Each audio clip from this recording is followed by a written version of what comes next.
বিপ্লবের উদ্দেশ্যটা কি ছিল, কারণটা কি ছিল?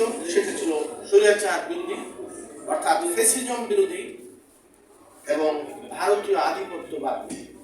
কারণ ভারত যেভাবে এই হাসিনাকে কেন্দ্র করে এই দেশটিকে দখল করার যে ষড়যন্ত্র, মানে মানে স্টেপ বাই স্টেপ দখলে নেওয়ার যেমনিভাবে সিকিমকে নিয়েছে, সেই মানে অর্থাৎ তার থেকে আমরা রক্ষা পেয়েছি।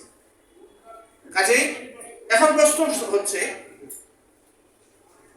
তো এখন তাহলে প্রশ্ন হচ্ছে যে ভারত আমরা আদৌ কি স্বাধীন ছিলাম কিনা এই 5ই আগস্টের পূর্বে?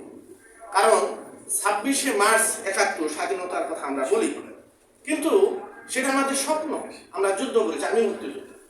কিন্তু এই 16ই ডিসেম্বর 1971 সালে যে মানে যুদ্ধের সমাপ্তি, যেটাকে আমরা খুব গর্ব করে বিজয় দিবস বলে থাকি, এই বিজয়টা কিসের? বিশ্বের ইতিহাসে আমরা কি পাই যে পাক ভারত তৃতীয় যুদ্ধ। সেই যুদ্ধে কি পাকিস্তান ইস্টার্ন কমান্ড সারেন্ডার করেছে, ভারতীয় ইস্টার্ন কমান্ড করেছে। তাহলে অ্যাকর্ডিং টু সেই ডকুমেন্ট, তাহলে কিন্তু ভারতীয় টেরিটরি। তাহলে আজকে আমরা এই 5ই আগস্ট শুধু অস্বীকার করছি যে এটা ভারতীয় টেরিটরি নয়, এটা ইন্ডিপেন্ডেন্ট বাংলাদেশ। আচ্ছা, এখন তাহলে সেই বিপ্লবী সরকার হলো না কেন? কারণ বিপ্লবী পার্টি ছিল না, বাহিনী ছিল না, কোনো সুসংগঠিত কমান্ড ছিল না। যখন এই ঘটনাগুলি পর্যায়ক্রমে ঘটে যায়, তখন লাস্ট মুহূর্তে সেনাপ্রধান হলেন এই ঘটনার মূল শেষ পর্যন্ত ফিনিশিং দেন সেনা। তাহলে কি হলো, আপনার সেনাপ্রধান কাউকে ফোন করে বললেন এই ক্যান্টনমেন্টে এবং বঙ্গভবনে ওনার সাথে দেখা করতে, যতটুকু আমি শুনেছি। তাহলে কি হলো, সেইখানে পরামর্শ হলো কি করা যায়। তাহলে যাদেরকে ডেকেছেন, এই বিপ্লব সংগঠিত যারা করলো, যারা রক্ত দিল, জীবন দিল, তাদের অভিভাবকরা কি কেউ গিয়েছিল সেখানে?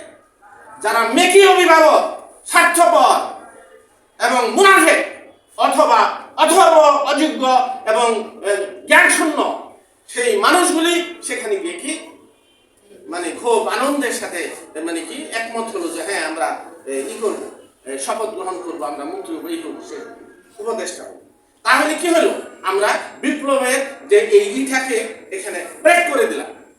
যে উদ্দেশ্যে আন্দোলন সংগ্রাম, এই পরিবর্তন, হাসিনা পালালো, মানে সকল কিছু এখানে স্টপ হয়ে গেল। তাহলে সেখানে নতুন সূচনা হবে, অর্থাৎ সংবিধান স্থগিত হবে, প্রজ্ঞাপন জারি হবে, নতুন সরকার গঠন হবে এবং সেটা বিপ্লবী সরকার। এই বিপ্লবকে যারা ওন করে তারা এই এই ছাত্র জনতার অভিভাবকরা, তাহলে সেটা না করে টোটাল উল্টা পথে যাওয়া হলো। তো যাই হোক, আমি সেদিকে না গিয়ে আমি বলতে চাই যে আজকে এই আন্দোলন সংগ্রাম ছিল এই দুর্বৃত্তায়নের বিরুদ্ধে, দুর্নীতির বিরুদ্ধে, এই অগণতান্ত্রিক স্বৈরাচারী ব্যবস্থার বিরুদ্ধে, এই ভারতীয় আধিপত্যবাদের বিরুদ্ধে। কাজে আমরা স্বাধীন হয়েছি। কাজে এই 5ই আগস্ট আমার হিসাবে, আমার দৃষ্টিতে স্বাধীনতা দিবস।